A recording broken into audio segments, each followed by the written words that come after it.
Bicara dengan pewahyuan Tuhan sore ini. Tanpa itu tidak ada satupun yang bisa mengerti. Lingkupi kami, penuhi kami dengan roh hikmat, roh wahyu, dan roh pengertian. Hanya itu Tuhan yang membuat kami mengerti kata demi kata dari firman-Mu. Sungguh hamba berdoa, kecuali Engkau mengajari kami, tidak ada satupun bisa mengerti. Karena apa yang ilahi tidak mungkin dipahami dengan apa yang jasmani dan manusiawi. Kami butuh yang ilahi daripadamu, yang membawa kami mengenal Engkau lebih lagi. Di dalam nama Tuhan Yesus, semua kita berkata, silakan duduk saudara. Sore ini saya akan bicara sharing dengan saudara apa yang sebetulnya jadi dasar pelayanan yang Tuhan percayakan sampai dengan hari ini. Saya berkata tadi pagi bahwa secara detailnya Anda akan mengalami pimpinan Tuhan yang totally different, akan sangat berbeda sekali. Tentu setiap orang akan Tuhan punya cara sendiri untuk mengatur hidup saudara dan bagaimana nanti dia berurusan dengan setiap kita.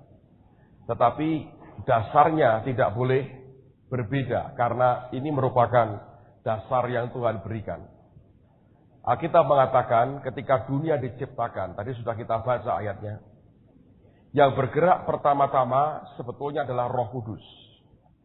Dan kata melayang-layang itu seperti induk ayam yang sedang mengerami akan telurnya.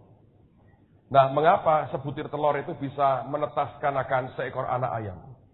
Oleh karena suhu tertentu yang melingkupi akan telur itu memberikan akan kehidupan atau menghidupkan, membangkitkan kehidupan yang di dalam telur itu. Inilah yang hebat dari Tuhan kita, bahwa segala sesuatu yang ilahi yang Tuhan ciptakan, itu punya yang namanya kehidupan, daya hidup yang tidak dimiliki oleh dunia. Suatu hari ada sebuah universitas di Eropa, mereka buat suatu riset. Mereka ambil sebiji kacang. Dan mereka teliti apa unsur-unsur yang ada pada biji kacang itu. Semua mereka urai. Mereka urai dengan sangat teliti. Bahkan berapa persennya, kandungannya, kadarnya berapa. Mereka semua punya datanya sebegitu hebat. Lalu mereka mengambil dari bahan yang lain. Dicoba untuk menciptakan akan kacang tiruan. Mereka ambil dari sumber-sumber yang lain akan aneka campuran bahan yang ada pada biji kacang itu. Mereka buat dalam bentuk yang sama persis dan ukurannya sama tepat. Bentuknya bahkan dibuat serupa. Lalu kemudian dua-duanya itu ditanam pada sebuah pot. Ada tanah, ada pupuk dan diberi pengairan dan treatment perlakuan yang sama. Setelah sekian waktu berjalan, apa yang terjadi, saudara? Yang tumbuh adalah kacang yang asli. Kacang buatan, walaupun dibuat dari bahan yang persis sama dan dicampur oleh manusia, ternyata tidak tumbuh. Dia membusuk dan kemudian hilang. Pertanyaan yang mendasar pada waktu itu adalah, apa yang membedakan antara kacang yang asli dengan kacang tiruan? Apanya, saudara? Hah? Kenapa? Ya, hasilnya beda kan? Ditanam, tumbuh, ini mati. Mengapa bisa beda hasilnya? Hakikatnya apa? Benih. Well, benih dua-dua sebetulnya dicoba sama benih. Apa yang di kacang buatan tidak punya dan di kacang yang asli itu punya? Kehidupan. Right? Yang berbeda kelihatannya cuma satu, yaitu life, kehidupan. Dan kehidupan itu hanya mungkin kalau itu merupakan ciptaan Tuhan. Manusia bisa menciptakan robot, tapi robot tidak punya kehidupan. Manusia bisa menciptakan komputer yang super canggih, tapi komputer tidak punya kehidupan. Tapi ketika Tuhan menciptakan, dan dia ciptakan seperti biji atau benih yang kecil sekalipun, itu ada kehidupannya. Nah, telur juga sama toh, di dalamnya ada kehidupan. Tapi supaya kehidupan itu bisa muncul dan kemudian timbul, dibutuhkan suatu atmosfer tertentu yang memungkinkan kehidupan itu akan terjadi atau muncul keluar. Roh Kudus bergerak dulu melayang-layang, bahkan sebelum Bapak berfirman. Kenapa? Karena pekerjaan Roh Tuhan itu menciptakan suatu atmosfer tertentu yang membuat akan kuasa penciptaan Tuhan itu akan berjalan seperti yang Tuhan mau. Karena itu sebetulnya kalau Anda perhatikan, ada Alkitab ayat mengatakan begini, Tuhan bertahta di atas apa? Pujian umatnya. Artinya pujian yang kita naikkan itu meng-create suatu atmosfer tertentu. Dan itulah tahta yang memadai buat Tuhan untuk duduk di atas pujian umatnya. Nah, pola seperti ini Anda mesti perhatikan. Seharusnya menjadi pola kehidupan orang percaya. Jangan bergerak sebelum Anda tahu rohnya bergerak. Dan bergeraklah di tempat di mana rohnya bergerak. Kalau seringkali kita punya good idea, punya ide-ide yang baik. Tapi Tuhan punya yang namanya God's idea, atau idenya Tuhan. Ini dua hal yang totally different, yang dua-duanya sangat berbeda. Kita cenderung bergerak berdasarkan kemauan kita. Kecenderungan kita berdasarkan apa yang kita mau, atau pertimbangan manusia kita. Sehingga tidak mengherankan ketika kemudian dicoba, semuanya berakhir dengan kesia-siaan. Akhirnya semuanya berantakan dan semuanya hancur. Alkitab berkata, jikalau bukan Tuhan yang membangun rumah, apa saudara? Sia-sia apa? Usaha orang membangunnya. Jadi kalau semata-mata karena usaha kita untuk mencoba membangun sesuatu, dan itu bukan dimulai dari Tuhan, itu yang membawa kepada kehancuran. Nah, Alkitab memulai dengan perkataan, bumi kalam kabut dan gelap gulita, tidak beraturan, kacau balau. Sebelum Tuhan menata kembali dunia yang kacau balau itu, maka yang bergerak pertama kali adalah rohnya. Di tempat di mana roh itu menciptakan suatu atmosfer kehidupan, maka disitulah Tuhan Allah Bapa itu mulai berfirman. Dan ketika dia mengucapkan firman itu, maka yang diucapkan itu akan jadi demikian. Hal yang sama sebetulnya berlaku di dalam kehidupan kita. Ingat Alkitab berkata, segala sesuatu itu oleh karena iman. Tapi iman timbul dari mana? Dari pendengaran. Pendengaran akan apa? Rema Kristus. Rema adalah bagian dari logos. Logos itu firman keseluruhan. Rema adalah bagian dari logos yang dihidupkan Roh Kudus dan diberikan kepada kita. Dengan kata lain, Kenneth Hagin mengatakan rema adalah the spoken word atau firman yang diucapkan Tuhan khusus buat kita. Nah, oleh karenanya, orang tidak bisa meniru apa yang dibuat orang lain. Kecuali dia mendapatkan perintah atau rema dari Tuhan. Nah, inilah persoalan dari banyak anak Tuhan dan juga banyak gereja. Kita mencoba meniru apa yang orang buat. Sehingga akibatnya apa? Kita mengerjakan begitu banyak hal. Tapi hasilnya nihil. Tidak banyak. Mengapa? Karena semua adalah tiruan dari apa yang orang lain kerjakan. Lalu kita berkata, Pak, orang lain berhasil. Saya berkata iya.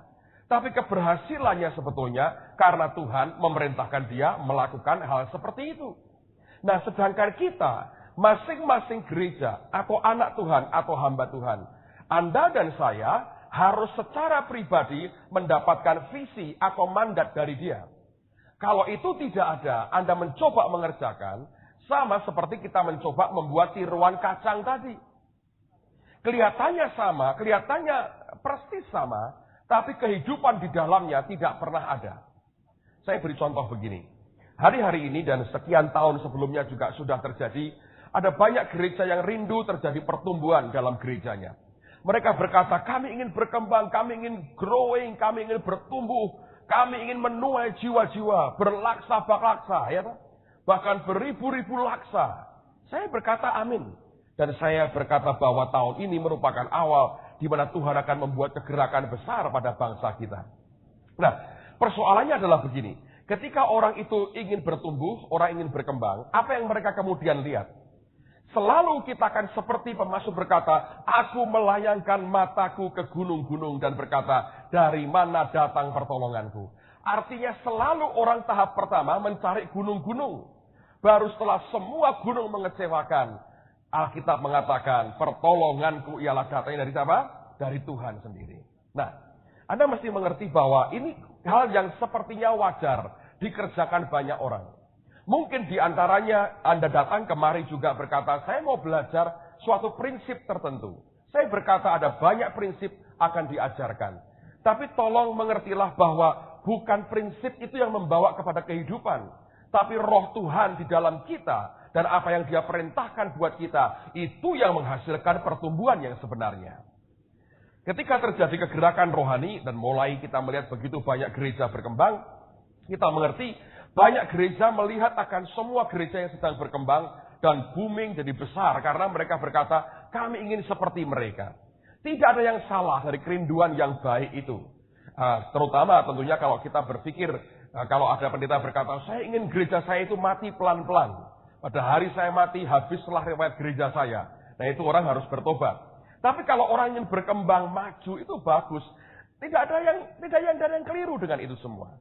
Tapi disinilah masalahnya. Misalnya begini, gereja A ingin berkembang. Lalu kita mendengar pada tahun-tahun lalu kan, Betani misalnya berkembang, growing dengan cepat sekali. Orang berkata, di mana rahasia perkembangannya? Kita berkata, oh pujian penyembahan. Karena pada waktu itu kalau Anda tahu, seluruh Indonesia nyanyikan lagunya Pak Niko misalnya ya. Dan memang beliau dipakai Tuhan. 2 minggu lalu beliau baru khotbah di gereja kami. Dan indah sekali kami bergaul, saya kenal dengan beliau bahkan sejak beliau belum full time. Dan saya berkata itu indah sekali. Lalu kemudian berbondong-bondonglah orang banyak datang ke Pak Niko. Ketika beliau mungkin mengadakan seminar atau apa, mereka ingin belajar. Bagaimana supaya pujian penyembahan kami dibaharui. Karena orang berpikir dengan pujian penyembahan seperti Betani, kami akan berkembang seperti Betani. Tapi saya mau tanya kepada saudara, dalam kenyataannya, apakah ada gereja lain yang persis sama dengan Betani perkembangannya? Tidak kan? Lalu orang berkata, wah ternyata kok keliru ya, padahal sudah cara nyanyinya mirip, cara musiknya mirip, intronya mirip, tepuk tangannya mirip, goyangnya mirip, tariannya mirip, tapi hasilnya tidak mirip. Sana makin berkembang, kita kembang juga, tapi kembang kempis sebetulnya. Lalu kita mendengar lagi orang mengajar tentang cell group. Kita mengerti orang Indonesia paling demen belajar. Berbondong-bondonglah orang ke Korea pada tahun-tahun itu, saudara. Berbondong-bondong setiap tahun ada begitu banyak pendeta Indonesia ke Korea. Sampai nama pendeta Indonesia tercemar di Korea. Anda tahu kenapa? Ketika pulang selimut dibawa, handuk dibawa, spray dibawa. Mengerikan sekali. Ini benar, saudara. Saya tidak bohong. Sampai kata mereka berkata, kalau ada pendeta Indonesia, harus dicek waktu pulang, karena nanti ada handuk dibawa, spray dibawa. Ya, serius. Sarung bantal dibawa. Kata mereka itu souvenir. Mereka tidak tahu itu belinya pakai duit juga. Nah, lalu orang semua membuat gereja sel. Mungkin 1-2 berkembang, tapi jujur saya berkata sampai hari ini kalau Anda perhatikan, tidak ada satu gereja pun di Indonesia yang seperti gerejanya Dr. Choi Yong-gi di Yoido di Korea. Iya kan? Lalu orang berkata, aku habiskan uang begitu banyak ke Korea, aku belajar begitu banyak. Orang berkata, aku nggak dapat apa-apa. Muncullah kemudian di Singapura, sebelum Kong Hee ada Pastor Lawrence Kong. Dia mengajar tentang cell group. Berbondong-bondonglah orang Indonesia ke Singapura belajar dari Lawrence Kong, termasuk saya. Kami mendengar semua yang diajarkan. Saya makin hari duduk makin pusing. Karena mereka pakai buku yang tebal-tebal dan banyaknya luar biasa. Saya pikir orang Indonesia diajari begini, mana bisa.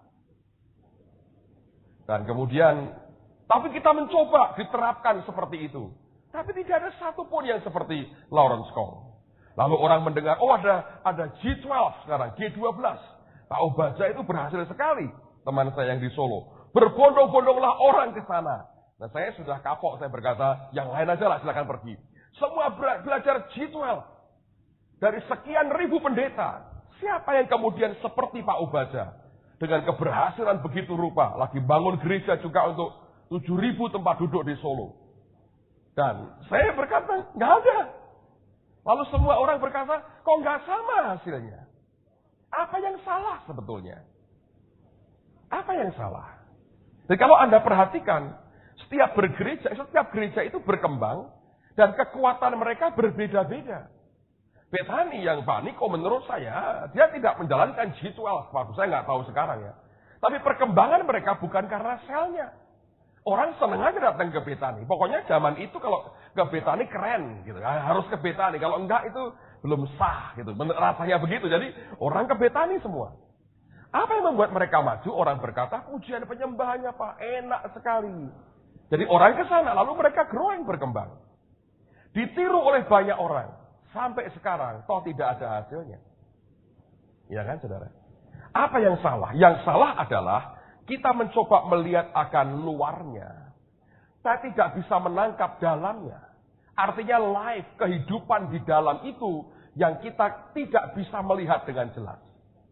Nah, di mana masalahnya? Kita tidak kembali kepada pola yang asal yang Tuhan berikan buat kita. Ketika Tuhan menceritakan bagaimana cara Dia menciptakan. Lihat ya, the power of creation. Kuasa penciptaan Tuhan itu dimulai dengan and the Holy Spirit moves. Dan bergeraklah Roh Kudus. Lalu berfirmanlah Allah. Jadilah terang. Dan terang itu jadi. Sebelum bahkan Bapa berfirman. Yang bergerak di depan haruslah Rohnya sendiri. Saudara, ini hal yang tidak boleh dilupakan dalam kehidupan kita. Kalau Anda bisa ngerti dasar ini. Masuk di hati, merubah saudara. Besok pagi boleh pulang lulus saudara. Tapi ini kenyataan yang saya berkata akan membutuhkan bertahun-tahun untuk orang hidup bergantung kepada rohnya. Karena manusia cenderung untuk independen. Kita punya konsep, kita punya pola pikir, kita punya cara yang tertentu. Dan sulit untuk diubah. Tapi saya berdoa dalam 6 bulan ini akan cukup waktu untuk mengubah pola pikir kita. Sehingga kita dikenal sebagai orang-orang yang tidak bergerak karena kemauan kita sendiri. Tapi murni karena roh Tuhan yang memimpin kita. Saya mau saksikan apa yang kami awali. Saya bukan orang yang dari awal langsung mengerti dan kemudian langsung mempraktekkan ini. Butuh waktu cukup lama buat saya. Bahkan saya harus jujur mengaku. Mungkin lebih dari belasan tahun saya untuk belajar memahami akan bahwa ini harus caranya begini. Tapi Tuhan itu baik, hidup saya seperti digiring. Dan dalam banyak kesempatan, sepertinya saya tidak punya banyak pilihan. Kecuali mengikuti apa yang Dia perintahkan. Itu sisi yang saya nikmati hari ini. Ada banyak orang yang tidak berani dipaksa Tuhan. Menurut saya, kalau kita dipaksa Tuhan, jauh lebih enak. Dihadapkan pada kondisi di mana kita tidak bisa memilih dan tidak punya choice atau pilihan dalam kehidupan kita. Sebetulnya kelompok yang kami ada di Semarang ini, cikal bakalnya itu tahun 79, saudara. Saya mungkin cerita sebelum itu ya. Ini ada peristiwa menarik sekali. Saya tidak mau nyebut nama, tapi mereka semua sekarang di dalam Tuhan. Sampai hari ini dan banyak yang melayani Tuhan dengan segenap hati. Ada satu keluarga di Semarang ini. Dan keluarganya ini bukan keluarga Kristen. Ayahnya sebelum meninggal dunia, dan waktu masih hidup, sebelum meninggal, ayahnya juga dalam Tuhan. Seluruh keluarga dimenangkan. Mereka masih memujakan leluhur. Sehingga anak-anak semua diajari memujakan leluhur mereka sebagaimana tradisi yang berlaku dalam keluarga itu. Suatu hari beberapa dari anak-anaknya banyak saudara. Beberapa anak-anaknya ini bertobat lahir baru dan terima Tuhan Yesus. Dan ketika mereka terima Tuhan Yesus, mereka mengerti aku tidak boleh menyembah yang lain. Kecuali menyembah siapa? Tuhan Yesus. Jadi mereka berkata kepada orang tuanya, Papa, mulai sekarang kami tidak mau ikut-ikutan memberikan penyembahan kepada siapapun karena kami sudah percaya kepada Yesus. Itu menimbulkan kemarahan di hati ayahnya. Saya persingkat ceritanya. Terjadi pertentangan dalam keluarga, ayahnya terus menekan mereka bertahan. Kalau yang lain kami kerjakan, tapi menyembah yang satu ini kami tidak mau. Karena kami hanya mau menyembah Tuhan Yesus. Suatu hari ayahnya ini pergi ke luar negeri. Aneh saudara. Seperti orang berkata terjadi hubungan arus pendek, korslet di ruangan pemujaan itu. Dan ruangan itu terbakar. Yang anehnya adalah begini. Ruangan itu lampunya masih menyala. Tapi yang hangus hanya meja pemujaannya. Hanya itu yang habis. Seluruh ruangan masih utuh. Bahkan lampunya masih menyala. Si ayah diberitahu dia pulang dari luar negeri. Dia berkata, aku berasa tidak enak waktu aku pergi. Dan dia berkata, mungkin ada kalian yang main-main sengaja bakar. Mereka bilang, tidak Papa, kami tidak membakar. berlangsung pada malam hari dan terjadi begitu saja. Jadi mereka belum tahu bahwa Tuhan bisa bertindak dengan caranya. Tapi itu menyulut kemarahan dari si ayah ini. Dan ketika dia begitu marah, dia buat tempat pemujaan yang baru. Suatu hari dia berkata begini, malam-malam itu. Dia berkata, kamu nyembah, memuja leluhurmu, atau kamu keluar dari rumah ini, diusir. Dan mereka, keluarga yang sebagian anak yang dalam Tuhan berkata, mereka datang ke papanya. Mereka berlutut, mereka berkata, kami mengasihi papa. Kami akan lakukan apapun yang papa minta. Kecuali satu, menyembah yang lain selain Yesus. Dengan keras dikatakan, kamu keluar dari rumah. Ada kira-kira 7 atau 8 keluarga itu, kakak adik itu, keluar. Dan saya beritahu saudara, orang pertama yang nampung mereka, ayahnya dari Pak Thomasin. Ayah Pak Thomasin yang nampung pertama mereka. Yang termasuk orang-orang yang mendukung, mendampingi mereka. Sehingga mereka tetap kuat. Mereka tidur di garasi mobil dari gereja. Dan kemudian ditampung dan sebagainya, dirawat dan ditolong. Lalu mamahnya tidak tega, punya rumah yang dia punya. Dan kemudian diam-diam anak-anaknya disuruh memakai rumah itu. Nah, kelompok ini aktif nginjil di sekolah.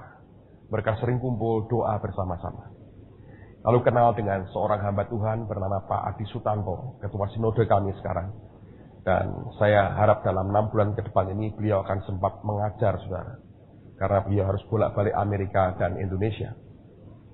Dan ini yang terjadi, mereka suatu hari, mereka pulang dari sebuah desa di Boyolali, ada desa namanya Sampetan. Di situ kegerakan rohani terjadi pada waktu itu. Saya nanti di lain kali akan saya cerita. Itu pengalaman menarik. Pulang dari sana mereka berapi-api. Dan mereka berkata kepada Pak Adi, kita mau buat KKR. Salah satu yang terlibat pada waktu itu untuk memulai pembuatan KKR adalah, kalau Anda kenal namanya Pak Jimmy Untoro. Itu teman saya dari SMA sebetulnya. Sejak bertobat, dia adalah pendiri gereja Gizi, IFGF. Dan Jimmy Untoro ini, satu di antaranya yang kemudian bergabung dalam kelompok itu. Tapi teman-teman itu sebetulnya masih agak liar-liar juga sebetulnya. Dan backgroundnya itu, wow, ngeri sekali kalau Anda dengar kesaksian mereka di masa lalu mereka. Nah, mereka berkata, ayo kita buat KKR untuk pelajar. Sehingga pada bulan Maret, tanggal 1 dan 2 Maret tahun 79, di Semarang ini untuk pertama kalinya mereka buat KKR untuk pelajar. Dan saya masih ingat mereka pasang di iklan surat kabar dengan judul Malam Oikumene. Saya ngerti, saya sudah bertahun-tahun meninggalkan Tuhan waktu itu. Dari SD kelas 5 atau 6 saya tidak mau ke gereja lagi. Dan saya duduk di SMA kelas 1 pada waktu itu. Dan ketika saya baca di surat kabar, ada namanya Malam Oikumene. Buat saya menarik, karena saya ini Kristen, ngakunya, ya kan? Tapi sekolah saya dari TK sampai SMA di sekolah Katolik. Saya tahu liturginya berbeda. Ketika dengar kata Oikumene, saya berpikir tentang gabungan antara Kristen dan Katolik. Dan memang yang bicara memang 2 orang. Satu itu almarhum Bapak Evangelis Damaris, yang baru sekian bulan lalu dipanggil pulang oleh Tuhan. Yang kedua seorang suster Katolik yang sudah mengalami jamahan dan lahir baru dan penuh Roh Kudus pada waktu itu. Buat saya berkata, wah ini menarik sekali. Saya ajak teman saya, ayo datang yuk, aku pengen tahu liturginya seperti apa ini. Karena beda sama sekali. Nah, singkat cerita, kami mesti ambil undangan. Saya datang ke rumah tempat mereka itu ada, saya minta undangan. Saya dengan teman saya datang dan pada waktu itu hadir kira-kira 300 pelajar. Penuh, hall yang mereka sewa itu penuh sekali. Saya duduk, ikutin semua acaranya, mereka membuat drama, begini, begitu. Dan saya ikuti dan saya ya bengong, tidak bawa Alkitab, saudara. Saya lama nggak ke gereja, buka Alkitab nggak bisa, saya diem aja. Lalu kemudian hamba Tuhan mulai berkhotbah Pak Damaris. Saya masih ingat beliau khotbah tentang orang muda yang kaya. Yang dikatakan tidak berbuat ini, tidak berbuat ini, tidak berbuat ini. Saya masih ingat ketika beliau berkhotbah, dia tanya, kalau Anda bagaimana? Orang muda ini tidak begini, tidak begini, tidak begini. Kalau saudara bagaimana? Seperti ada palu besar yang menghantam muka saya. Bang, dan hati saya. Sadar pada waktu itu. Saya bilang, Tuhan, aku ini orang berdosa. Padahal saya terus terang, saudara. Saya tidak pernah minum minuman keras, tidak pernah berjudi, tidak pernah berzina dengan perempuan lain. Saya kenal perempuan cuma satu sekarang jadi istri saya. Ini saya nggak pernah punya mantan pacar. Thank God for that. Saya bersyukur untuk itu. Tidak punya masa lalu yang harus saya kubur dalam-dalam. Dalam pengertian dengan manusia lain. Dan hari ini saya merasa diuntungkan. Karena kalau tidak akan direpotkan dengan banyak hal. Dan story-story yang jelek di masa lalu akan mengganggu hidup saya sampai hari ini. Dan ketika ditantang siapa mau terima Tuhan Yesus. Saya nggak bisa tahan. Kaki saya bergerak ke depan. Saya lari ke depan. Saya nangis dan didoakan. Saya terima Tuhan Yesus. Saya duduk kembali setelah didoakan. Saya diam. Saya berkata, Tuhan, ampuni aku. Ini yang saya alami. Yang saya baru tahu bahwa namanya kelahiran baru itu mengubah banyak hal. Saya pulang naik motor, boncengan dengan teman saya. Jadi depan, saya di belakang. Dan saya lihat dunia di sekitar saya itu indah sekali. Pohon jadi nampak jauh lebih indah. Semua kelihatan bersih, clean, dan indah sekali. Saya bilang herannya, pemandangan kok begitu indah. Dan lucunya pada waktu di altar call, panitianya ikut maju ke depan, bertobat bareng-bareng saudara. Yang terjadi. Tapi peristiwa itu, kalau saya mau sampaikan kepada Anda, melahirkan banyak hamba Tuhan. Pak Jimmy Untoro jadi hamba Tuhan sampai hari ini. Keluarga ini juga, mereka di bidang bisnis, dan mereka juga jadi hamba-hamba Tuhan, dan mereka melayani Tuhan sampai dengan hari ini. Anda mengenal namanya Pak Bambang Budianto yang mendirikan pusat pelayanan desa terpadu. Itu bertobat pada malam yang sama. Di Amerika ada beberapa gereja, dan itu dari teman-teman kami yang dulu bertobat di malam yang sama. Jadi kalau saya hitung menghasilkan akan belasan atau puluhan pendeta, orang-orang, anak-anak pelajar yang dimenangkan Tuhan pada hari itu. So itu awalnya, kegerakan itu. Dan kemudian pada bulan Agustus kami undang almarhum Pak Yirimiarim. Dulu kami dekat sekali dengan beliau. Dan beliau lihat kegerakan dan ketika dibuat KKR kedua, 2000 pelajar lahir baru. Itu awal dari movement. Dan kemudian itu api nyebar sampai ke Surabaya, sampai ke Bandung. Karena teman-teman yang selesai SMA ini kuliah kemana-mana. Sebagian lagi pindah ke Amerika untuk belajar. Termasuk Pak Jimmy Untoro. Sehingga dia buat kegerakan besar juga di Amerika. Dan nyebar sampai kemana-mana. Nggak lama kemudian Pak Daniel Alexander keliling dengan Pak Adi Sutanto ke Eropa. Lihat semuanya dan dia bawa api itu sampai ke Eropa. Dan di mana-mana sekarang di seluruh dunia. Kalau Anda lihat ada pelajar Indonesia. Ada komunitas Indonesia. Selalu roh Tuhan bekerja. Itu awal sebetulnya. Tahun 79 di kota Semarang. Saya bagian daripada panen awalnya Tuhan Yesus di kota Semarang untuk pelajar tahun itu. Nah, waktu berjalan tidak semuanya dengan gampang mulus sebetulnya. Dan mulailah sebetulnya ada panggilan dalam hidup saya untuk jadi seorang hamba Tuhan. Tapi saya mau beritahu saudara begini. Saya dipanggil jadi hamba Tuhan bukan karena mimpi, penglihatan, Tuhan datang atau malaikat Gabriel, bukan Jibril ya, malaikat Gabriel bawa pedang atau Mikael bawa pedang berapi-api berkata, jadi hamba Tuhan atau kubunuh kau. Tidak. Sama sekali tidak ada hal-hal seperti itu. Buat saya sebetulnya mulainya dari hal yang aneh. Ada kerinduan aja. Saya dulu kumpul dengan banyak hamba Tuhan. Mereka sering datang ke Semarang. Tanpa kami undang datang khotbah. Saya berkata gini, Tuhan, hidup kok luar biasa kayak mereka. Hidup cuman sekali. Tapi setiap kali mereka datang, kami diberkati. Saya berkata, ada banyak orang hidup untuk dirinya sendiri. Cari kerjaan, cari duit, bangun keluarga mereka, bangun perusahaan. Bagus sih. Tapi untuk diri mereka. Tapi orang-orang ini, setiap kali datang, kami diberkati. Pulang itu hati dengan Tuhan bergairah sekali. Saya berkata, hidup kayak begini loh Tuhan. Yang mulia. Itu bisa keluar di hati saya. Saya bilang, Tuhan, aku mau hidup yang kayak begini. Bagaimana tidak? Hidup cuma sekali. Toh akhirnya semua kita akan mati. Kalau Tuhan Yesus belum datang yang kedua kali. Dan sekali hidup tapi mulia seperti ini. Saya bilang, wow, Tuhan, ini loh hidup yang luar biasa. Tanpa saya sadari, itu merupakan panggilan Tuhan dalam kehidupan saya. Terus singkat cerita, saya datang kepada orang tua saya datang ke ibu saya pada waktu itu. Saya bilang, aku mau jadi hamba Tuhan aja. Dan ibu saya orang pertama yang langsung mengiyakan. Dia berkata, aku sudah ngerti. Saya bilang, dari mana kok saya ngerti? Terus dia cerita mimpinya. Dia bilang, aku sebetulnya mimpi beberapa hari yang lalu. Aku belum cerita siapa-siapa. Tapi karena kamu sudah ngomong mau jadi hamba Tuhan, aku akan cerita ke kamu. Dan sekarang orang tua kami di gereja dengan saya, mertua saya juga sama-sama di gereja, adik-adik juga support di gereja.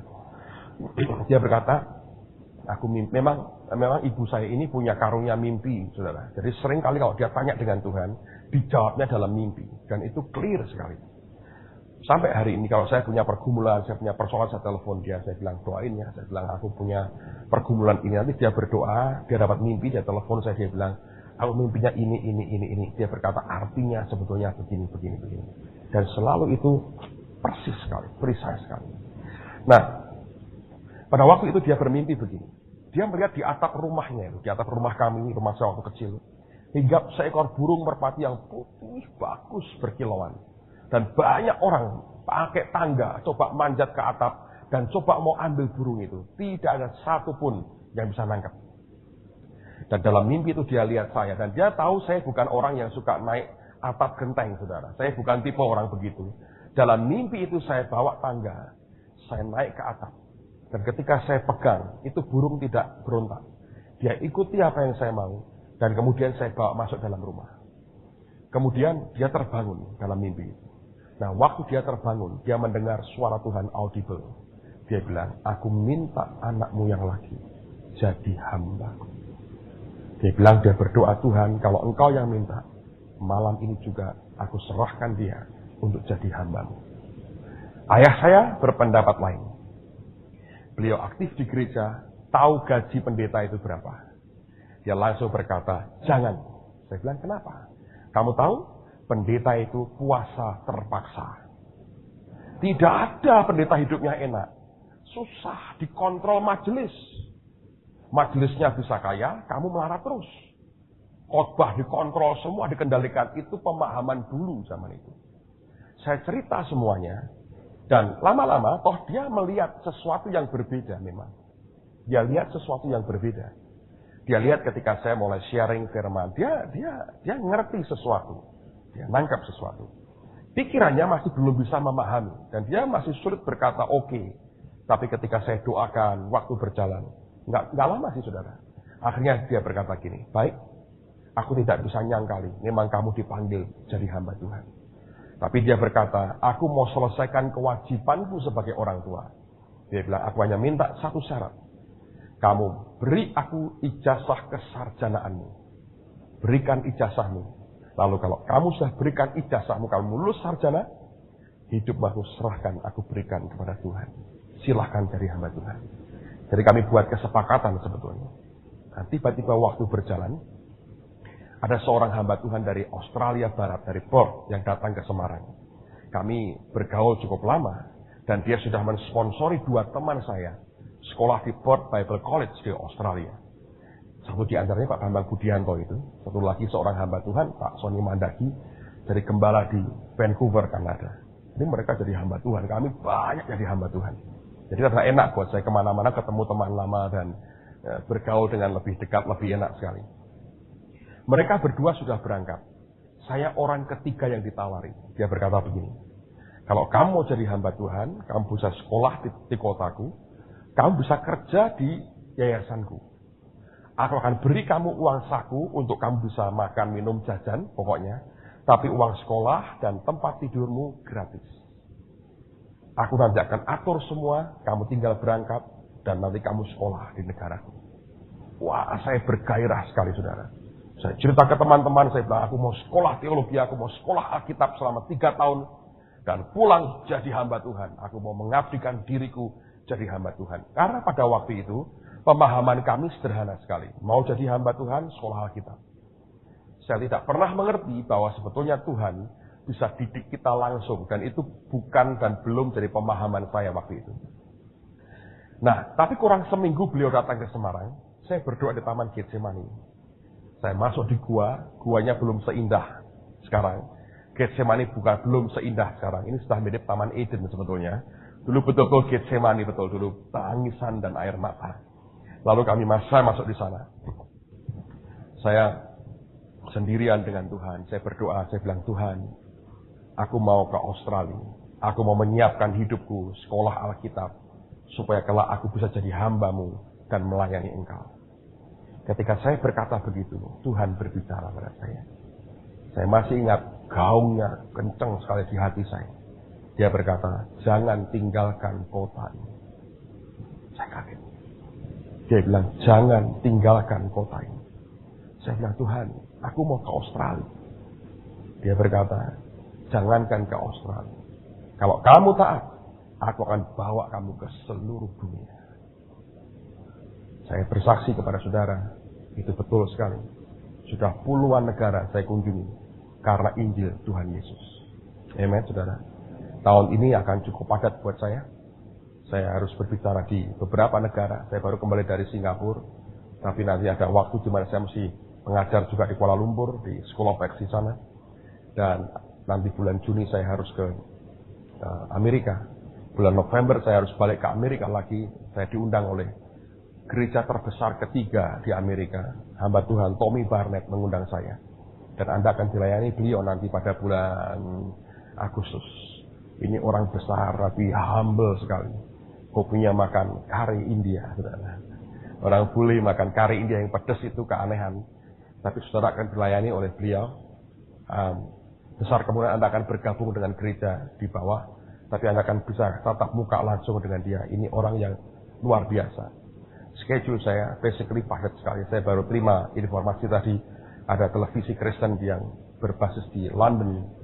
Minta waktu untuk saya bisa diinterview oleh mereka. Dan banyak hal. Tapi saya beritahu saudara bahwa Tuhan itu berkata bahwa kalau kamu taat, aku bisa bawa kamu ke seluruh dunia. Pada waktu itu saya bahkan berkata, Tuhan, aku belum pernah ke luar negeri. Dan dia berkata, jangankan ke Australia. Kalau kamu taat, aku bisa bawa kamu ke seluruh dunia. Dan hari ini dia genapi. Saya 5 benua sudah saya jelajahi semua. Dan saya berkata, Tuhan itu setia dengan apa yang dijanjikan dan dikatakan. So, saya berkata, Tuhan, kalau aku di Semarang, saya lemas terus terang karena hati saya kepingin ke Australia. Dan saya berkata, Tuhan, aku mesti sekolah di mana? Apakah ada seminari di Semarang yang aku harus masuki? Dia bilang, kuliah di Semarang. Dan dia berkata, ambil jurusan yang kamu paling suka. Dan Anda tahu kegemaran saya dari kecil? Bukan matematika, bukan kimia. Saudara. Saya suka baca komik. Ya kan? Tapi komik yang saya baca bukan komik biasa. Komik yang ada sisi sejarahnya. Jadi bukan dongeng semata-mata, tapi itu history, itu merupakan sejarah. Dan dari dulu saya suka sejarah memang. Buat saya itu saya senang sekali kalau baca cerita ini. Dan akhirnya saya tahu, oke, kalau begitu hanya satu yang bisa menerima saya kalau saya daftar di Undip, di Universitas Diponegoro. Saya keluar dari gua, saya ngomong ke orang tua saya, aku nggak jadi ke Australia. Orang tua saya kaget, kenapa? Saya berkata bahwa Tuhan berkata, jangan tinggalkan kota ini. Jujur saya berkata, kecewa di hati saya. Tapi saya belajar, Tuhan, walaupun ini kecewa, tapi karena aku mendengar Engkau berkata-kata, aku mau taat. Saya masuk daftar di Undip, hari itu merupakan hari terakhir pendaftaran. Saya tidak cabang kemana-mana, saya bilang, Engkau yang berkata, suruh daftar di jurusan yang aku paling suka. Jadi saya daftar di Undip, saya ikut tes, diterima di Undip. Sekolah di Undip, nggak jadi ke Australia, semua orang bingung. Loh, kamu murtad ya, nggak mau jadi pendeta, mau jadi pendeta. Nah, bosnya bilang nggak boleh pergi, saya berkata. Kaki saya diikat di sini. Jujur saya berkata kepada saudara, saya tidak tahu bahwa sekian tahun kemudian, dia punya rencana yang terlalu spektakuler buat saya bayangkan di usia saya sekian puluh tahun yang lalu. Terlalu spektakuler. Hari ini pun saya seperti hidup dalam suatu alam mimpi. Saya kuliah di Undip, saya ambil jurusan sejarah. Belakangan saya tahu history itu adalah history. Sebetulnya Anda tahu adalah his story. Luar biasa ya. Kisah tentang dia. Luar biasa. Ini menurut saya. Ayatnya tidak ada, jadi jangan bantah-bantahan soal ini. So, apa yang terjadi? Ya saya kuliah biasa. Saya kuliah dan mulai Tuhan kembangkan. Saya dulu khotbah di kampung-kampung kecil di Semarang. Persekutuan doa rumah tangga, 5, 6, 7 orang saya khotbah. Tapi teman-teman berkata memang ada yang different dari caramu bicara. Mereka berasa bahwa memang kamu ada panggilan jadi hamba Tuhan. Ketika saya 2 tahun di Undip, saya setiap tahun tidak pernah saya ini level ranking kedua nggak pernah. Selalu ranking pertama. Bukan karena saya paling jago, tapi karena saya paling senang. Sebagian besar teman saya masuk ke sana itu terpaksa. Mau jadi apa masuk sejarah itu? Jadi fosil masuk sana. Mau ngapain, cari duit apa? Ya kan? Kenapa belajar Mojopahit? It's over, tinggal runtuhan, ngapain gitu. Jadi kalau mereka belajar sains itu kan untuk ke depan, ini belajar masa lalu. Tapi kalau Anda nikah sama orang jurusan sejarah, makin Anda tua, makin dicintai. Karena sukanya yang tua-tua sebetulnya.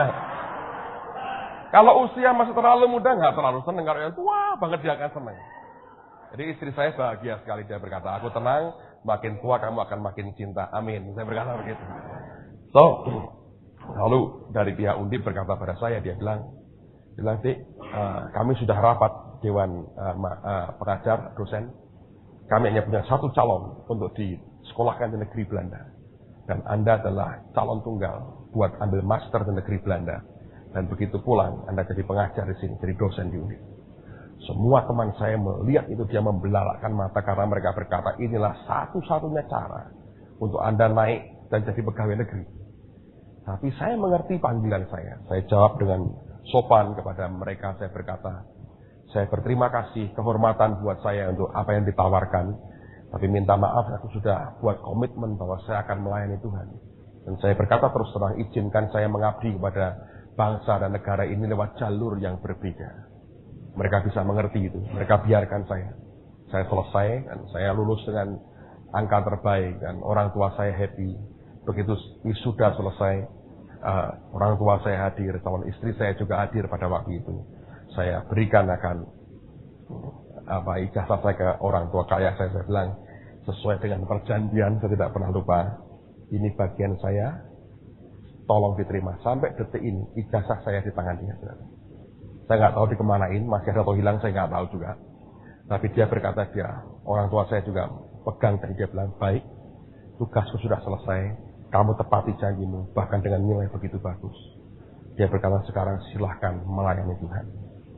Tapi perkataan itu tidak sesimpel yang Anda pikir. Terus mau ngapain sebetulnya? Ya kan? Nah, kurang 1 bulan sebelum saya lulus, saya lagi naik motor saya, di jalan di Semarang, mau ke kuliah ini. Saya bilang, Tuhan, katanya Engkau mau pakai aku. Tapi nyatanya sampai hari ini tidak ada tanda-tanda Engkau akan pakai aku. Aku masih khotbah di persekutuan doa kami sendiri, 5, 7, 10 orang. Seminggu tidak sekali juga, paling sebulan sekali. Tidak ada sinyal apapun bahwa Engkau akan memakai aku. Kapan Tuhan?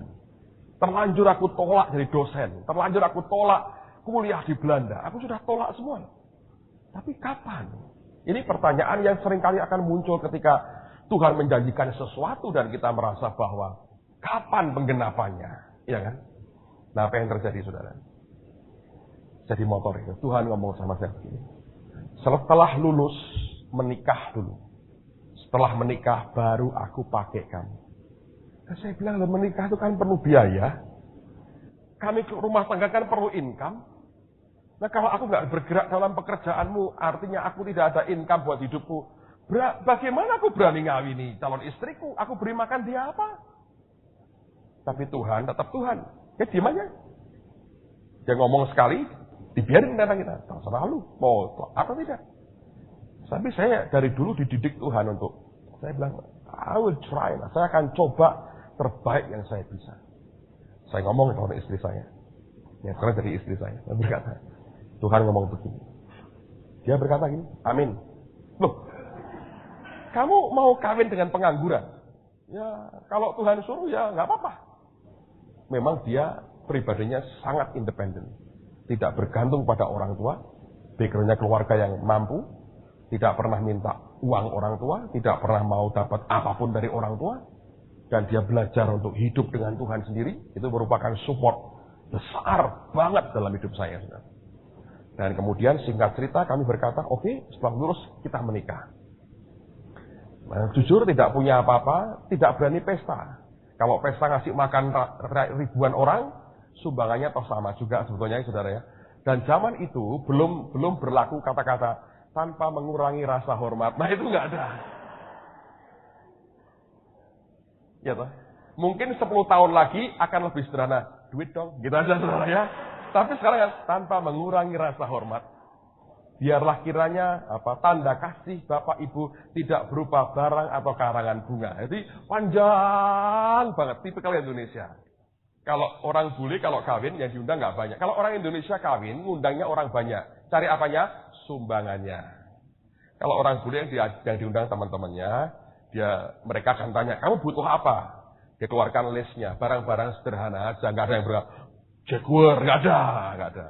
Jadi mereka memberi yang dibutuhkan, tapi bukan cari duit. Orang kita agak sedikit money minded, saudara. Jadi selalu pikirannya duit ya. Yang diundang siapa? Oh, bos ini kenal nggak?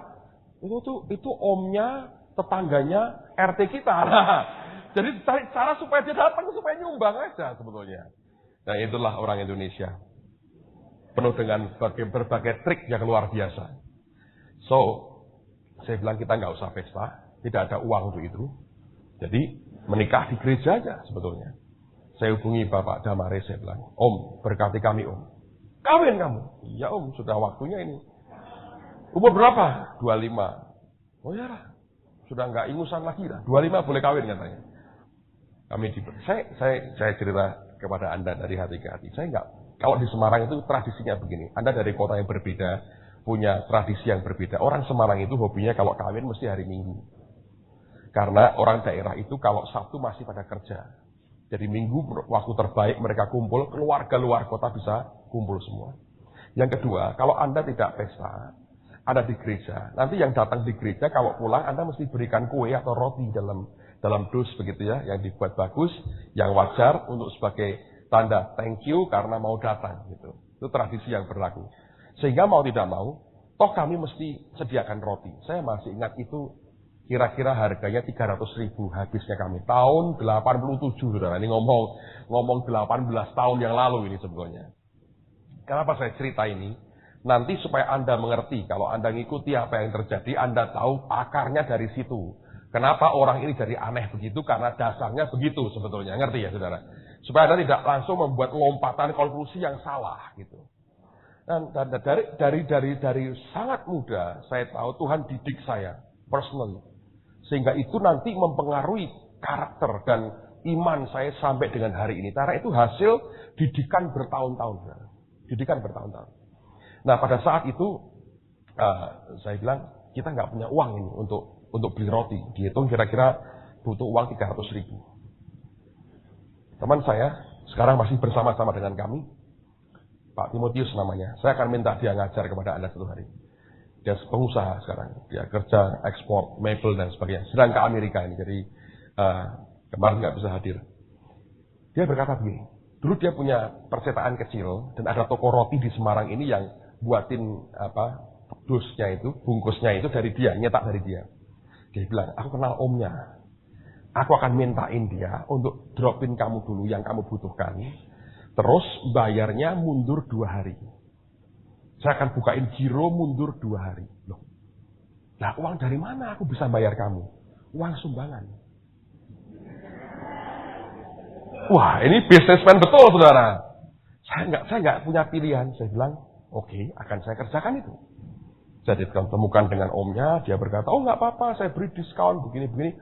Butuh berapa? Butuh sekian. Dihitung kira-kira 300.000 rupiah pada waktu itu untuk rotinya. Jadi akhirnya kami menikah di gereja, tapi jadi baik saudara. Karena keluarga istri saya pada waktu itu, hampir semua belum dalam Yesus. Mereka tidak pernah ke gereja, tidak pernah ngerti anak Tuhan kalau berbakti seperti apa. Dan acara pernikahan dibuat sangat berbeda. Yang saya tidak bisa pungkiri hadirat Tuhan itu luar biasa. Dulu kami nggak pernah ngerti bahwa hadirat itu seperti apa. Tapi semua berkata, ada yang berbeda ya, ada yang berbeda. Belakangan saya tahu bahwa itu adalah yang namanya kehadiran Tuhan sendiri. Kami maju di altar, diberkati. Dan sejak hari itu, cara berpikir mereka tentang kekristenan berbeda. Hari ini hampir semua mereka sudah kenal Tuhan Yesus. Luar biasa ya. Dulu sama sekali enggak. Dan kemudian selesai. Dan dulu karena tidak ada tanpa mengurangi rasa hormat itu, Anda tahu yang saya dapatkan setumpuk album. Gelas itu ratusan.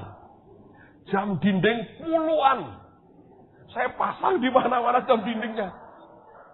Serius, jam dinding itu puluhan. Apalagi ya? Waduh, panci, ya, termos. Saya berkata, apa gua mau buka warung ya ini begini? Tapi ada juga yang berbelas kasihan, yang mengerti ini orang kagak punya duit, sumbang duit. Heran saudara, ketika saya hitung, persis duitnya 300.000. Sehari setelah menikah, saya naik motor, saya datang ke rumah Pak Timotius ini. Wah, dia kaget, wih pengantin baru datang. Ya, bayar utang, saya berkata. Saya berikan 300.000. Dia ketawa, dia bilang, gimana, luar biasa? Luar biasa. Coba cerita, saya berkata, luar biasa.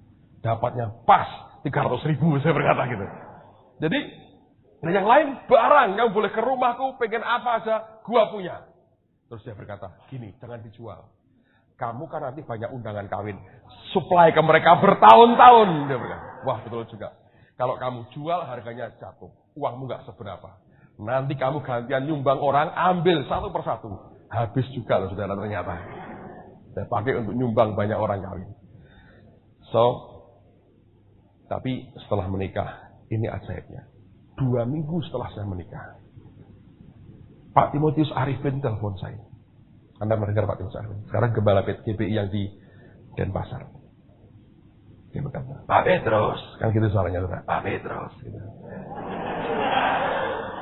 Anda bisa ke Surabaya, Pak. Kapan? Saya berkata gitu. Karena ada ceritanya. Setahun sebelumnya lalu, saya itu pernah ke Surabaya. Saya diundang dia khotbah di antara pengurus intinya dia. Orang 7. Saya khotbah di situ. Sadis banget nih buat saya pada waktu itu. Saya khotbah, saya quote satu kata dalam bahasa Ibrani. Dia masuk ke dalam kantornya. Dia ambil kamus, dia buka. Blak, blak, blak, blak. Oh bener katanya gitu. Bayangin. Jadi, itu sekali itu dia dengar saya khotbah. Dia telepon saya. Nah waktu itu beliau sudah memulai beberapa kali Surabaya Praise Center. Kalau Anda masih ingat tahun 80-an itu ada namanya di gedung Goskit di Embong Malang gitu ya. Itu Surabaya Praise Center. Dan zaman itu yang namanya FGB MFI ini sedang booming di Indonesia. Orang buat chapter di mana-mana. Dan antara mereka ada jalinan karena Pak Arifin juga bagian dari kegerakan FGB MFI. Beliau belum full time waktu itu, masih kerja sebagai arsitek. Saya berkata, oke, saya datang. Dengan istri saya kami naik kendaraan, naik mobil biasa ke Surabaya, dan saya khotbah di sana. Dan begitu saya selesai khotbah, Pak Arifin dengerin apa yang dia buat saudara. Dia undang semua presiden chapter yang datang di acara itu. Dia berkata gini di depan saya, lu ya, panggil dia. Jadi saya ini, Tuhan pakai Pak Arifin, promosi saya. Lu panggil dia. Setiap kali dia terima undangan pelayanan, dia masih berkata, lu kenal Petrus aku nggak? Nggak tahu, memang nggak ada yang tahu saya. Lu panggil dia kasih alamat saya. Sejak hari itu saudara, saya putar hampir ke seluruh Indonesia. Saya keliling di banyak kota, terutama untuk gereja-gereja dan juga untuk FGB MFI. Sejak itulah saya jadi penginjil. Saya keliling kemana-mana. Saya nikmati anugerah Tuhan. Saya bilang, Tuhan, Engkau Allah yang luar biasa. Amen. So, background saya bukan orang yang duduk dan belajar. Saya jujur berkata kepada Anda, saya tidak pernah secara formal duduk di sekolah Alkitab. Itu. Tahun lalu ada satu kelompok di Jakarta yang tulis surat ke saya dan mau memberi saya gelar doktor honoris causa. Saya tolak dengan halus. Saya berkata, well, saya merasa tidak layak lah itu buat orang lain saja. Gitu kelompok yang sama memberikan Pak Alex gelar profesor. Saya bilang, Pak Alex wajarlah, sudah top lah dialah. Janganlah, saya saudara saja. Saya berkata begitu. Tapi saya berkata kepada saudara, saya memulai dengan cara seperti itu. Artinya, dari sejak sangat muda, Tuhan didik saya. Tidak ada orang di samping kanan kiri saya yang bisa secara shoulder to shoulder, secara dekat bisa memberikan support langsung kecuali istri saya. Tapi mainly yang paling dominan buat hidup saya adalah Roh Kudus. Saya belajar bahwa Dia tempat bergantung, tempat kita bisa mendapatkan direction, arahan kemana kita mesti pergi. Dan saya belajar hidup bergantung ke Dia, walaupun itu bukan perjuangan yang semalam bisa terjadi, tapi membutuhkan waktu, perjuangan yang tidak mudah. Kira-kira sekian tahun, saya mulai jadi melayani Tuhan, jadi penginjil, saya melayani sana sini, sana sini, sana sini. Sampai akhirnya pada tahun 90, saudara. Dan tahun 90 itu, Tuhan berkata pada saya. Dia berkata, mulai gereja, buat gereja di Semarang. Pada akhir tahun 80-an, teman-teman mulai mendirikan gereja. Pak Yeremia mulai dengan GKPB-nya sebetulnya ya. Dan sejak itu banyak teman-teman penginjil bergabung di gereja. Dulu ya, kayak Pak Denny Tumewa, Pak Silas Bela, Pak Timotius Arifin. Itu teman-teman penginjil semua. Kami ini pendekar yang suka berkelana kemana-mana. Keliling, seperti lebah yang kemana-mana. Luar biasa. Tapi satu persatu dari mereka akhirnya ke gereja lokal arahnya. Dan saya masih bertahan sebenarnya. Saya bilang saya merasa saya ini penginjil. Karena saya sudah banyak keliling di banyak gereja, saya berkata, pekerjaan dan panggilan paling berat dan tidak enak itu adalah jadi gembala. Paling enak penginjil. Cukup dengan bahan khotbah 3, muter seluruh Indonesia, orang agak tahu. Zaman dulu belum banyak orang yang rekam kaset, apalagi video seperti sekarang ini. Anda bisa khotbah di mana-mana, dengan bahan modal 3 khotbah, Anda keliling dari kota ke kota, orang nggak tahu, saudara. Kalau lagi sial, ada dari kota A ke kota B. Nah, sama khotbahnya baru ketahuan. Tapi itu hampir jarang terjadi. Kalau gembala, saya dulu seringkali tidur di rumah gembala. Saya perhatikan, gembala sedang itu kasihan sekali. Kasihan. Hidup 24 jam ngurusi jemaat. Dan sebagian besar ya, itu aja yang datang. Hampir tiap hari mesti khotbah. Minggu dia khotbah di gereja. Senin khotbah di pos PI. Selasa khotbah di Bible Study. Rebo di kaum wanita. Kemis di kaum pria. Jumat di dewasa muda, Sabtu di anak muda, Minggu khotbah gereja lagi. Bayangin, orang yang sama, seminggu bisa khotbah 7 kali. Saya bilang, dapat bahan dari mana? Lama-lama kan kering juga tuh kalau tidak hati-hati ya. Lama-lama bisa kering. Akhirnya jemaatnya berkata, Pak, undang tamu dong. Kalau ada tamu, kebangunan rohani. Kalau gembalanya, ketiduran rohani. Ya, saya ngalami itu. Dan tamu selalu kelihatan lebih baik. Kenapa? Kita kumpul hanya di permukaan. Hanya 2-3 hari. Kesaksiannya yang sangat fantastis. Disaksikan. Orang berkata, gembala kita kok kayak begitu ya. Itu saya tahu bertahun-tahun. Karena saya nginjil, saya keliling dari tempat ke tempat. Saya mengerti itu yang terjadi bertahun-tahun lamanya. Jadi saya berkata, jadi pendeta. Oh, bukan panggilan saya. Kenapa? Saya ini paling malas untuk counseling. Sampai hari ini belum sembuh juga penyakit saya, saudara. Yang kedua, paling malas besuk jemaat. Sampai hari ini belum sembuh juga itu penyakit, saudara. Jadi kalau Anda jadi pendeta, malas counseling, malas tengokin jemaat, ini pendeta apa namanya? Gembala upahan kan secara manusia. Saya paling suka dikasih mimbar, buat khotbah. That's it, itu saya hobi sekali. Seneng, artinya saya menikmati. Tapi untuk saya ladeni orang, dengerin orang ngeluh, begini-begitu, saya bilang, ya ini orang sudah tahu persoalannya, ngerti jalan keluarnya, tapi ingin cari pembenaran dirinya, seperti kali-kali. Karena nggak sabar. Jadi saya bilang, oh nggak mungkin, aku nggak mungkin jadi pendeta. Ketika dia pertuhan ngomong pertama kali, berhenti nginjil seperti yang lama, mulai merintis gereja. Anda tahu saya berkata apa? Dalam nama Yesus, setan kau diam. Kedua kali ngomong lagi, nggak lama sekian waktu kemudian dia berkata, engkau tidak bisa seperti yang dulu lagi. Aku panggil engkau, dirikan gereja di Semarang. Saya ulang lagi, iblis dalam nama Yesus. Diam. Dia berkata, aku kenapa kamu tengking sendiri? Kaget saya, loh Tuhan. Baru saya sadar, Tuhan. Tapi tidak gampang, saudara. Ini terus terang maju mundur. Karena saya berkata, gak mungkin Tuhan, aku gak bisa Tuhan. Kami punya persekutuan pada waktu itu. Kira-kira hampir 100 orang yang hadir. Tapi saya kan tidak menggembalakan mereka. Saya undangi aja teman-teman saya penginjil-penginjil untuk gantian khotbah di tempat saya. Jadi saya enak kan? Ketika Tuhan berkata, mulai gereja, itu tekanan batinnya luar biasa. Dan betul ketika kami mulai kebaktian minggu pagi kami, Anda tahu yang datang cuma 25 orang. 25. Termasuk saya, istri saya pemain musik, dan beberapa teman bantu jadi ushers di luar. 15 orang, jemaat asli 10 orang. Beberapa sudah pulang ke rumah bapak, saudara, hari ini. Ditanya sempat, loh kenapa kok ibu tidak pindah pada waktu itu? Karena ini yang terjadi, saudara, saya beritahu. Saya yakin Tuhan mengontrol segala sesuatunya. Kalau Anda tahu Semarang ada jalan namanya Gajah Mada. Ini ada gedung gereja Betani. Yang sekarang ini GBI tempatnya Pak Sebaja, Ibu Sebaja. Ini ada rumah lain lagi. Ini ada gedung pertemuan. Cukup gede di sini, tanahnya. Ini ada gedung depan, ada belakang, ada gedung kecil. Kami sewa di sini. Ini lagi berkembangnya waktu itu. Wih, kenceng sekali perkembangannya. Saya hanya bisa dapat tempat di sini. Ini pun sebetulnya tadinya cuma gudang, kotor. Kami minta izin ke beberapa miliknya, kami bersihin. Nanti kami suruh bayar berapa. Tidak ada AC-nya.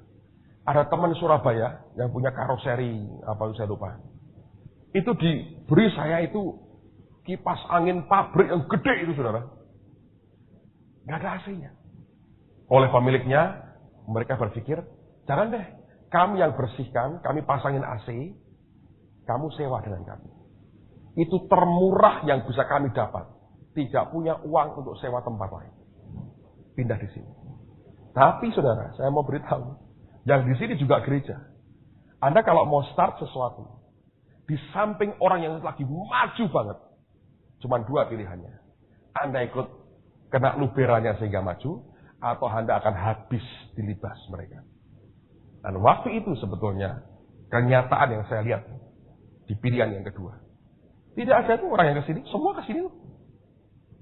Ditanya jemaat pada waktu itu, loh ibu kok tidak pindah ke sebelah?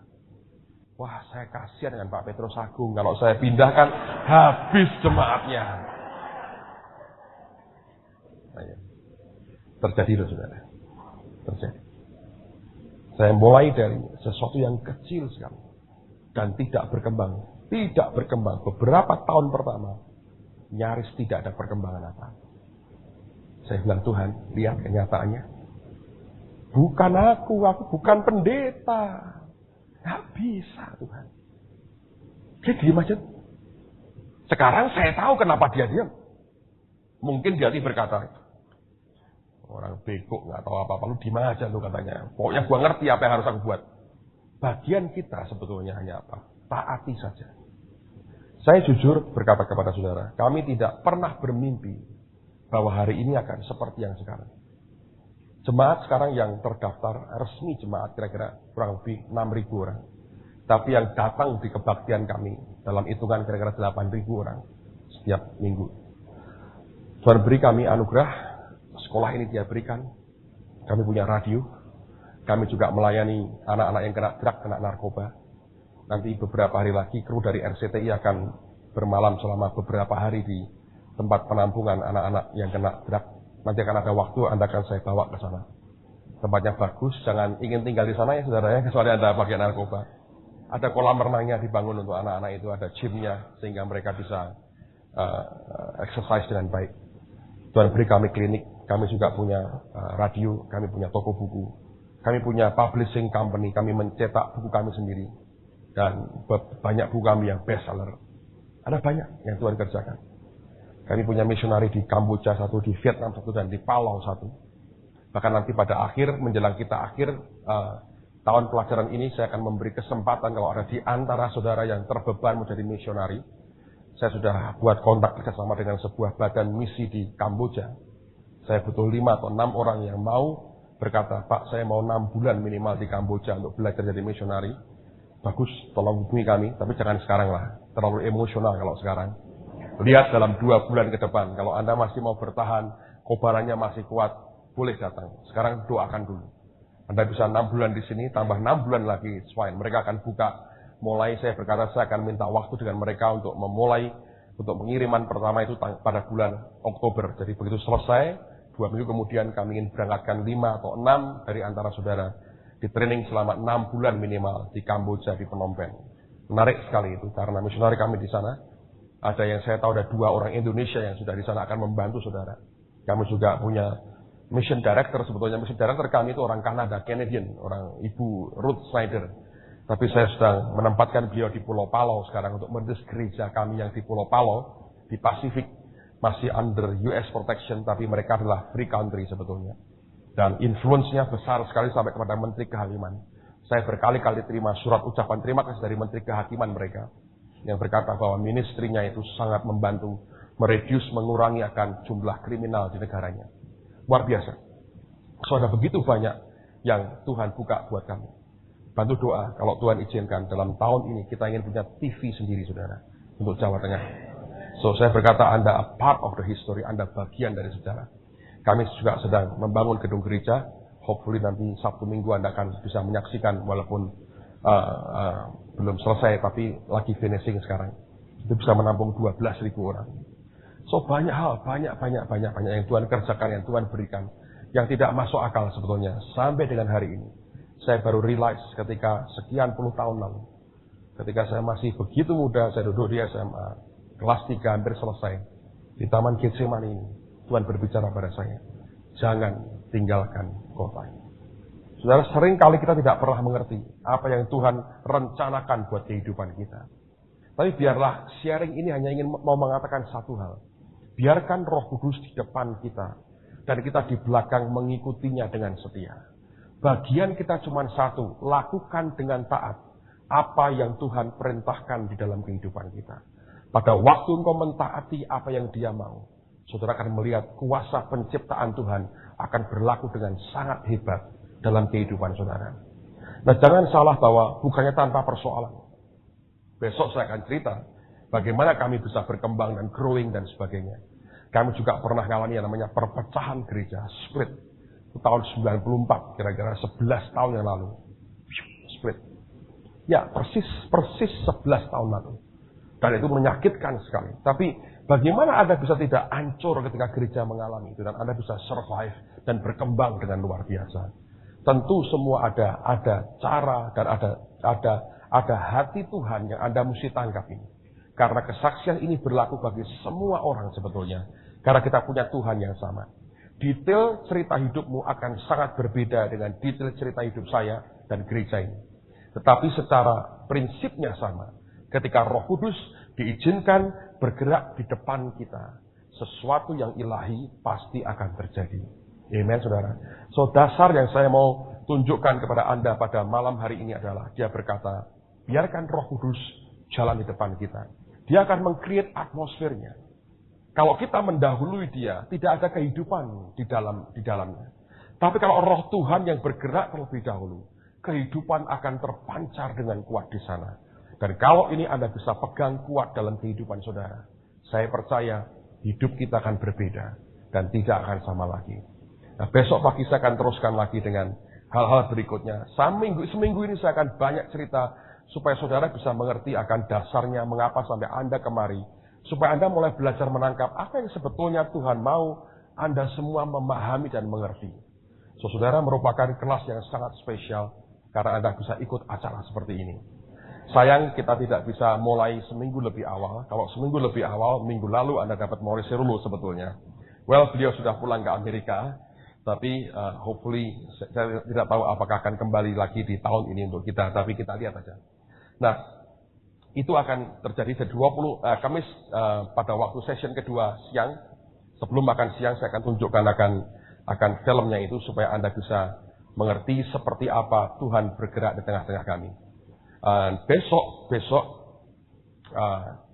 kalau Tuhan izinkan saya akan coba putarkan cuplikan waktu kita mulai mancang tiang pancang pertama dari pembangunan gereja. Saya belum tahu apakah itu dibuat kita akan putarkan waktu siang atau waktu sore hari. Kita lihat sampai di mana saya selesaikan. Karena kalau tanpa dasar hanya lihat begitu, Anda tidak akan mengerti banyak. Tapi dengan cuplikan-cuplikan itu akan at least membuat saudara memahami seperti apa Tuhan sedang bergerak pada hari-hari ini.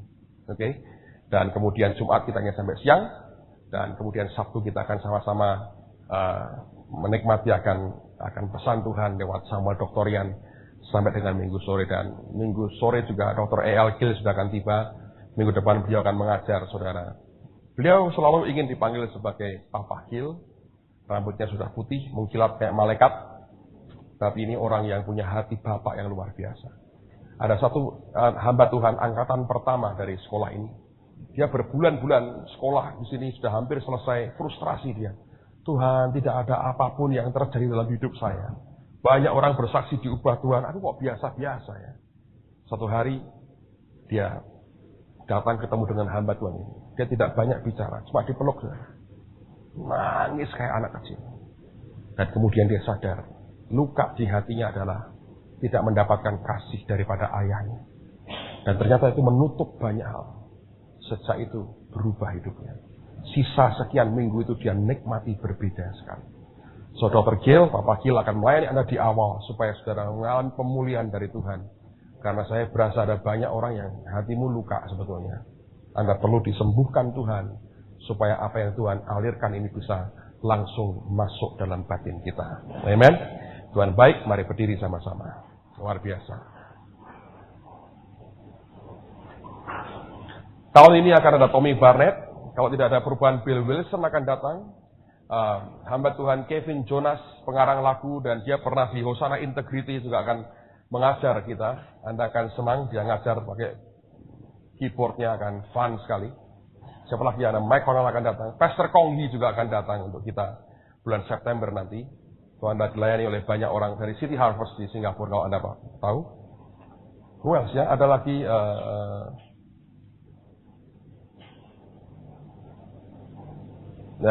Charles Neiman akan datang dan banyak lagi. Tahun ini kita banyak tamu dan sebetulnya sampai November nanti kita masih ada John Evans ini. Beliau hanya bisa hadir pada November. Tapi sekolah sudah selesai. Tapi kalau Anda mau datang pada bulan itu, welcome sekali. Karena ini Nabi dan Rasul Tuhan untuk bidang keuangan. Saya akan cerita banyak tentang beliau. Ini orang yang unik dan termasuk makhluk langka di dunia ini.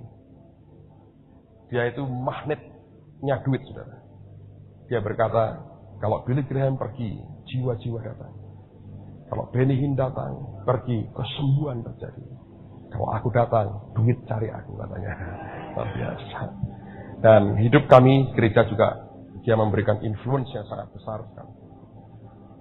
Saya masih berdoa supaya beberapa teman, rekan hamba Tuhan lain bisa melayani saudara.